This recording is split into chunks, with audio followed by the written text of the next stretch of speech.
I'm a research fish biologist and study mostly Pacific salmon in the Pacific Northwest Station. Scientists are curious. One of the important things that they have to do is take what they observe and turn it into a testable question.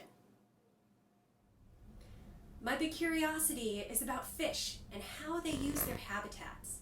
I became very interested in this topic from my childhood. I enjoyed walking in streams. I enjoyed looking at what was in the streams and around the streams. And I became very curious about the animals that lived there and how they were related to the environment within which they lived. And as I've grown and become more interested in science and the relationship between the environment and people, I've also become interested in how we relate to fishes and other animals and creatures that live in water.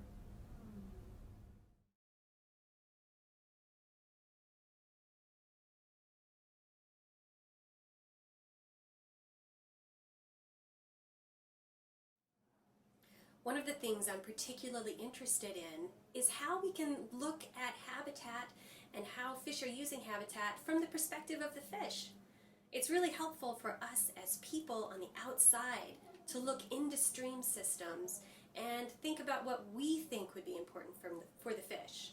But I think it's more important for us to try to get in the water and understand what the fish are looking for from their very aquatic, watery perspective. One of the reasons that I'm particularly interested in the fish eye view of streams and habitats is because when we've gone and done restoration work or looked at how we think habitat is best, we've often looked from the perspective of people, and we haven't always had the kind of results, meaning we haven't always seen increases in the number of fishes in streams. So by taking this perspective, by trying to think about what fish need, where they need it, and when they need it in a stream from the perspective of the fish, I'm hoping that we can better understand what entire populations of fishes need in order to thrive in freshwater streams.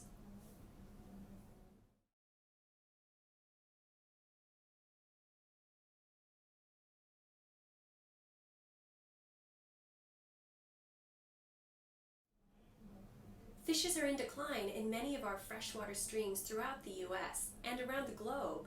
Much of this decline really reflects more recent types of habitat modifications. As we've changed our environment to make it more comfortable for people, unfortunately that hasn't always made the environment more comfortable for the animals that lived here before. So in more recent years, especially in the western U.S., we've seen declines in the types of habitat, the availability of habitat, and the quality of habitats for fishes and a diverse variety of other organisms as well.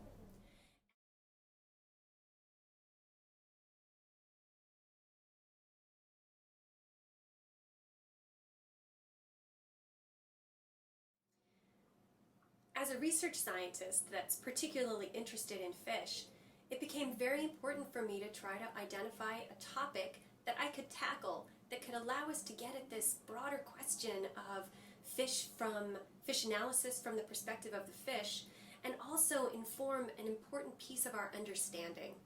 I did this by focusing specifically on how fish are distributed and how their seasonal habitats are distributed.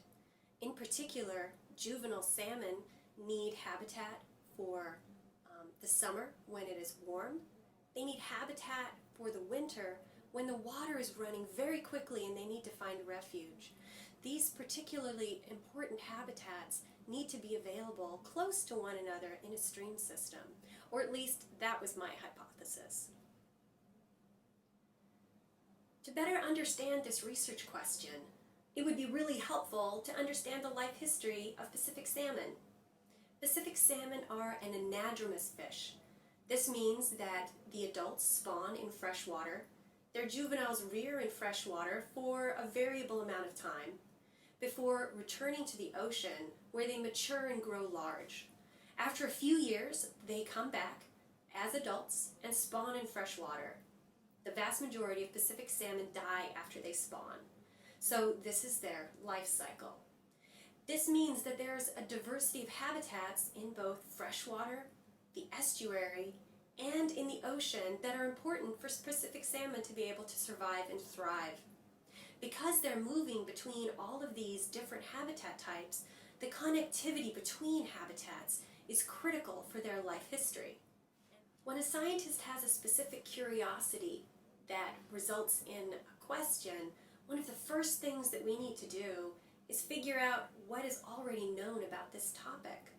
Sometimes our questions are questions that others have already asked, or that others have asked and been able to answer pieces of. So it's very, very important for us to go to the literature.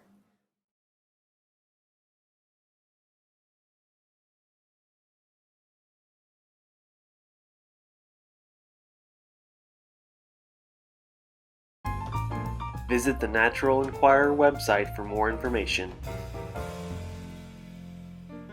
There you can find more about developing your own testable question.